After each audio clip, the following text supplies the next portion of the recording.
Fala turma, Bergamota no ar. Esse é o programa de entrevistas que vai ao ar de segunda a sexta no rádio, às 7 da manhã, 1h20 da tarde, 8 da noite. E nas redes sociais tem Spotify e YouTube com a entrevista completa, além dos cortes que saem no Instagram. A gente hoje está trazendo aqui uma convidada muito especial, não só pelo momento que a gente está vivendo de Olimpíadas, mas também porque fez história no Pan-Americano, fez história também nas Olimpíadas, também como atleta do Flamengo. A gente vai falar muito sobre a carreira dela e vai ser um episódio incrível ter ela comigo aqui, é uma honra.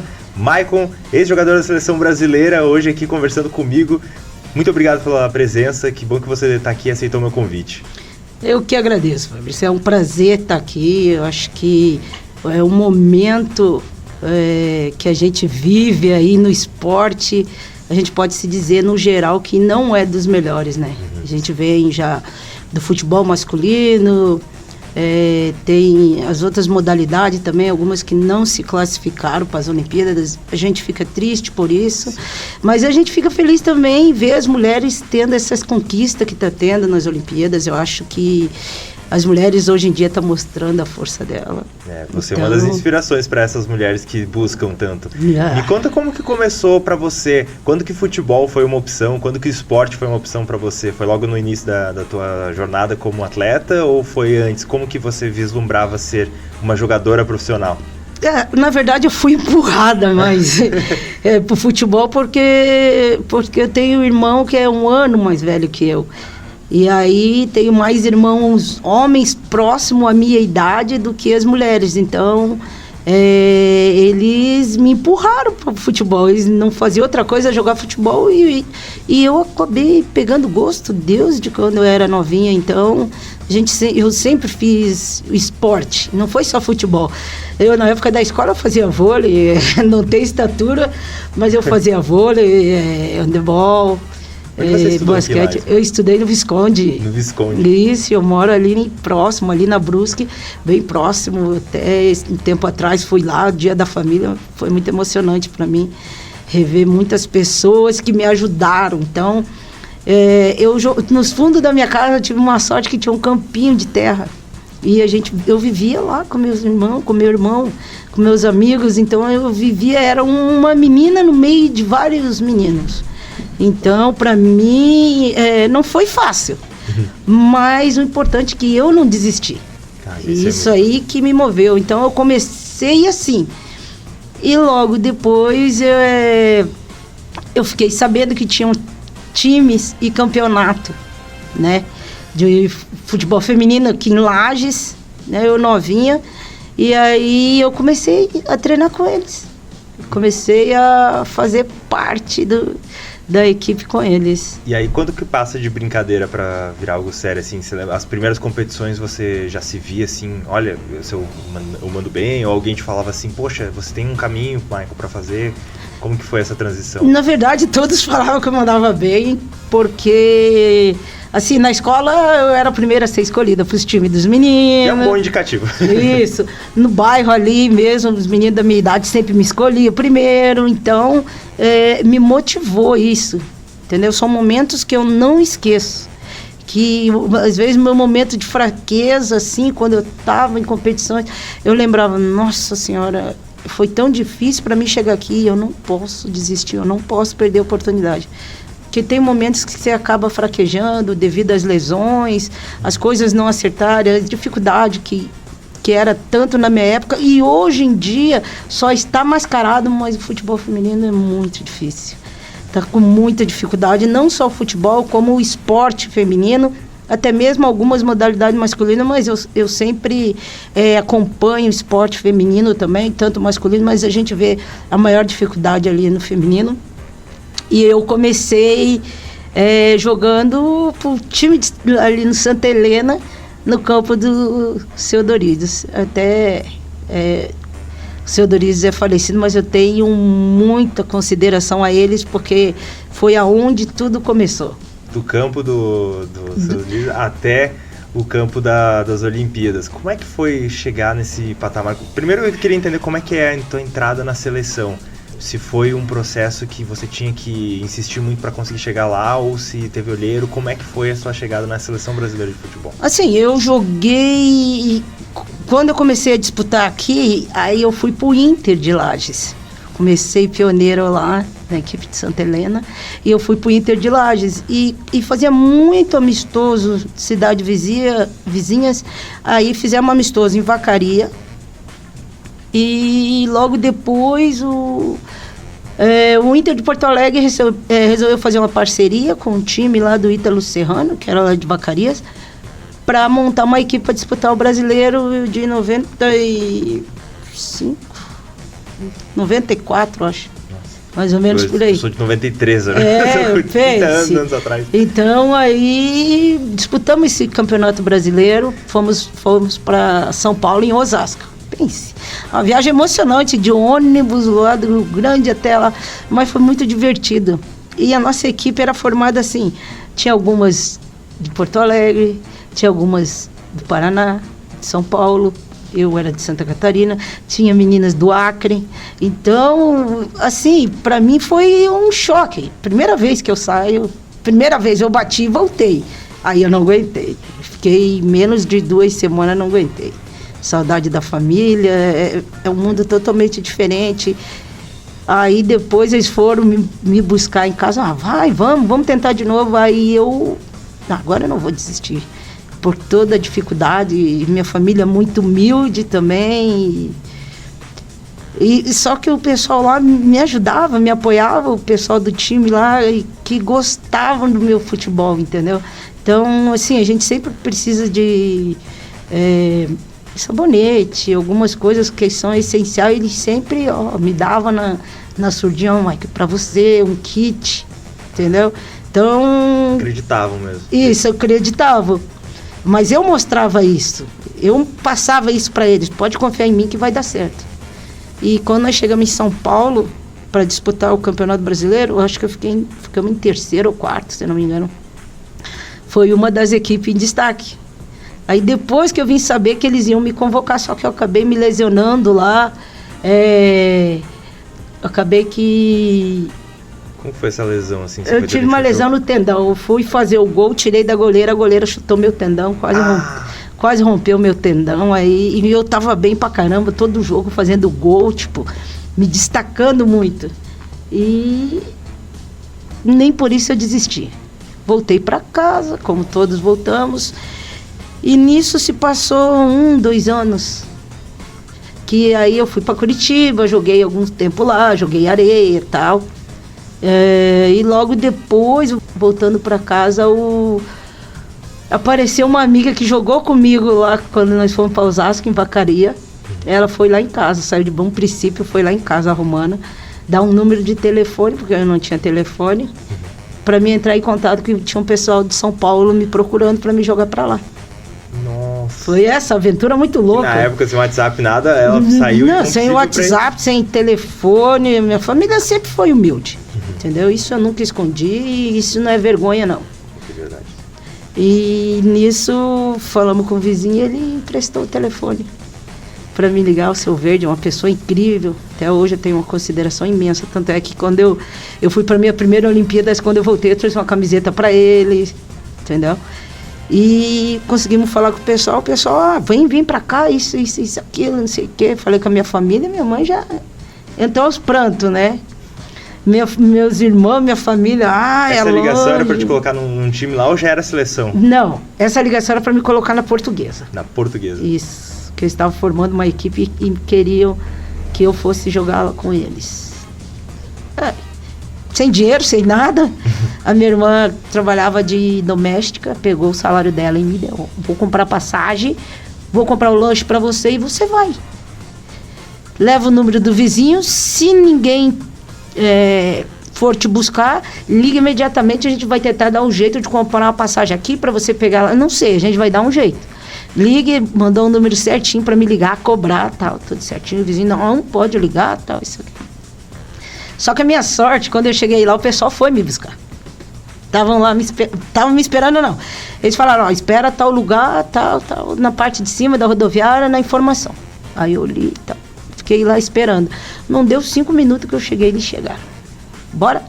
E era do lado da rodoviária ali, Portuguesa. Então, eles alugaram uns 2, 3 apartamentos Aí para as atletas se dividirem próximo.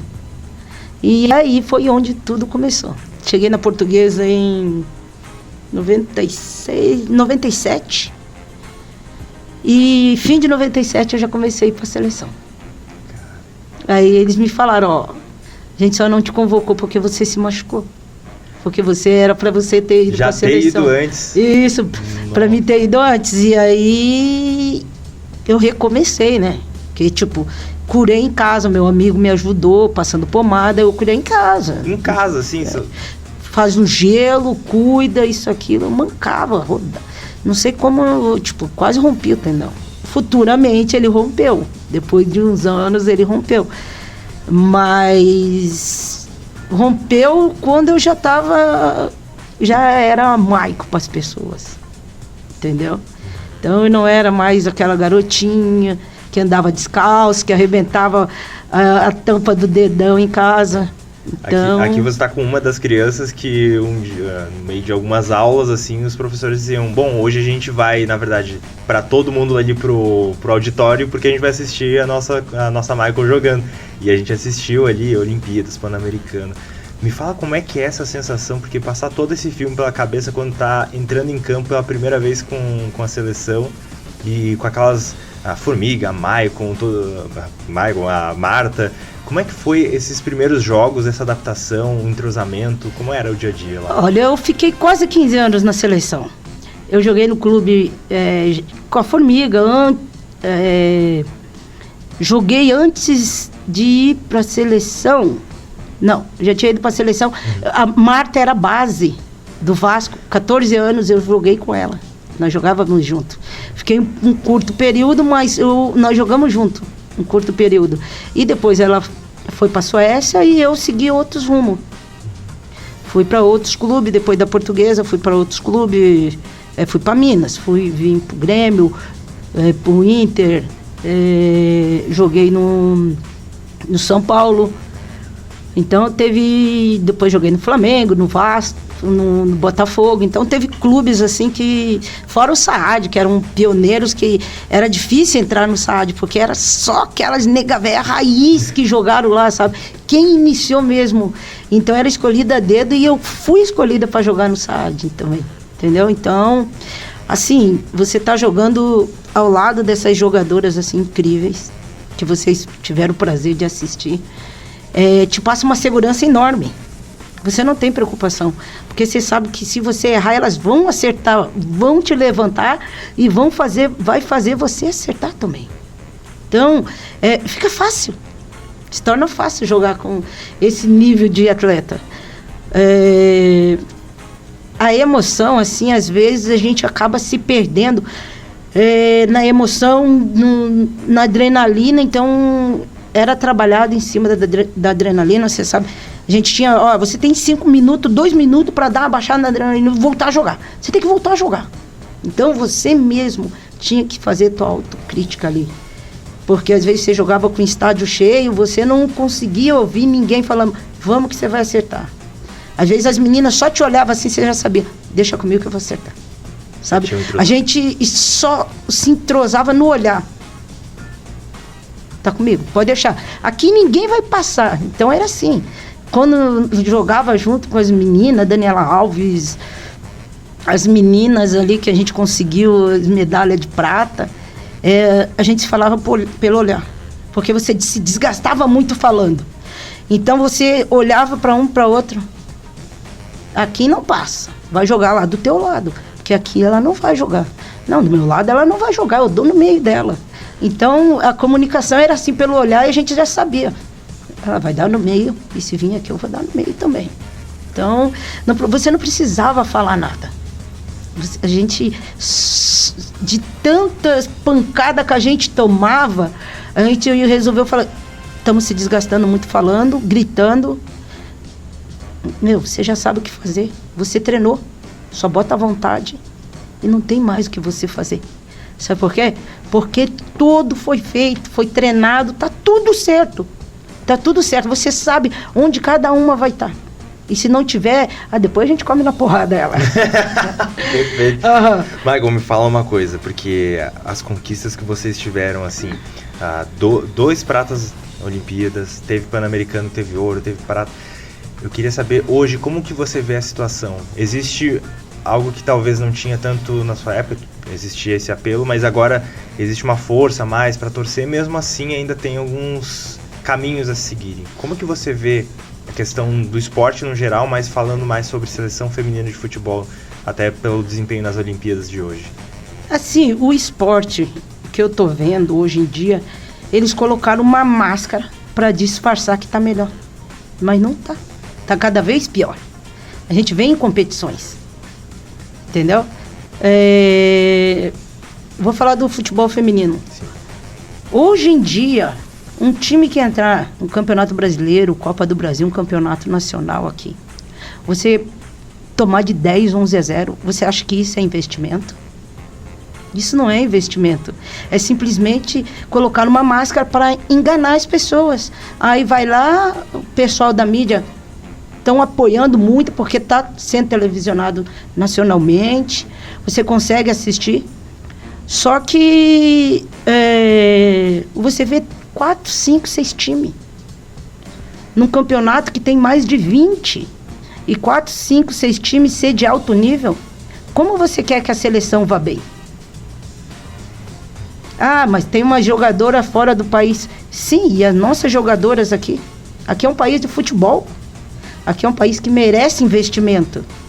Não é só investir. Você tem que fiscalizar para ver se está sendo bem investido. Não é você pegar as meninas de um bairro só. Ah, vocês vão jogar um campeonato, isso, aquilo, e ir lá e tomar 10. Isso não é investimento. Isso aí está mascarando o investimento que deveria ter. Aí simplesmente o que é direcionado para o futebol feminino está sendo usado justamente para o masculino ou para outras modalidades, outras situações que não deveria ser usado. Que se veio para essa modalidade, se foi um investimento para o vôlei, você tem que colocar no vôlei. E você tem que correr atrás para colocar um investimento no futebol.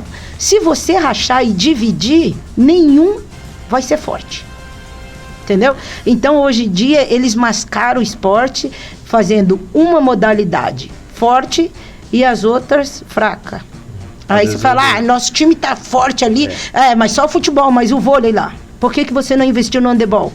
E o basquete? Como você diz ali, às vezes coloca uma máscara, a gente tem a Marta que tá jogando, mas cadê? Tem tantas outras ali por vir. Tem algumas que ainda podem estar na mesma situação de ter a vontade de jogar e não tá tendo espaço, né? Isso, sabe onde que vem as melhores jogadoras? Dos bairros, das favelas.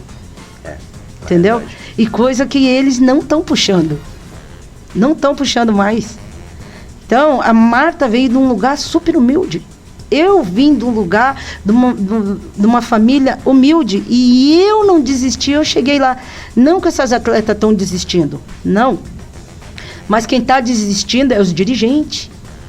É as pessoas que estão por trás do esporte, que estão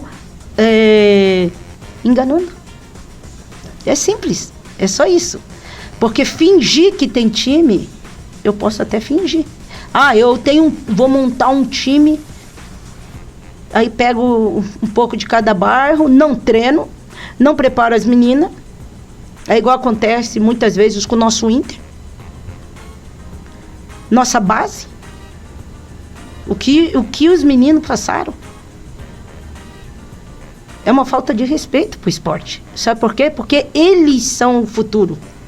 A base é o futuro. A base é o futuro. E se você não deixar eles sonharem, eles vão desistir. E muitas vezes você vai perder eles pelos piores caminhos. Verdade. Porque eles foram enganados e não tiveram força para reagir. Maicon, quero te agradecer muito por ter disposto o seu tempo aqui pra gente conversar nesse Bergamota. Quero muito que você venha em outras oportunidades, a gente falar ainda mais, porque de fato você tem uma carreira rica em todos os sentidos, mesmo antes da seleção já tem uma história de vitória, então fico muito feliz de ter sido você a minha convidada de hoje do Bergamota.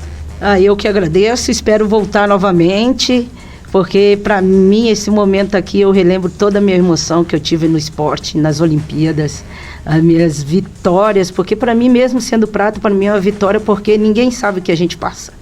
Então nós lutamos muito, independente da cor da medalha que nós ganhamos, foi tudo suor, luta, enfrentamos muita dificuldade, mas não desistimos. Então espero que, por mais dificuldade que tenha, o pessoal que gosta de esporte, e quem não gosta, faça esporte, porque é maravilhosa a sensação de vencer.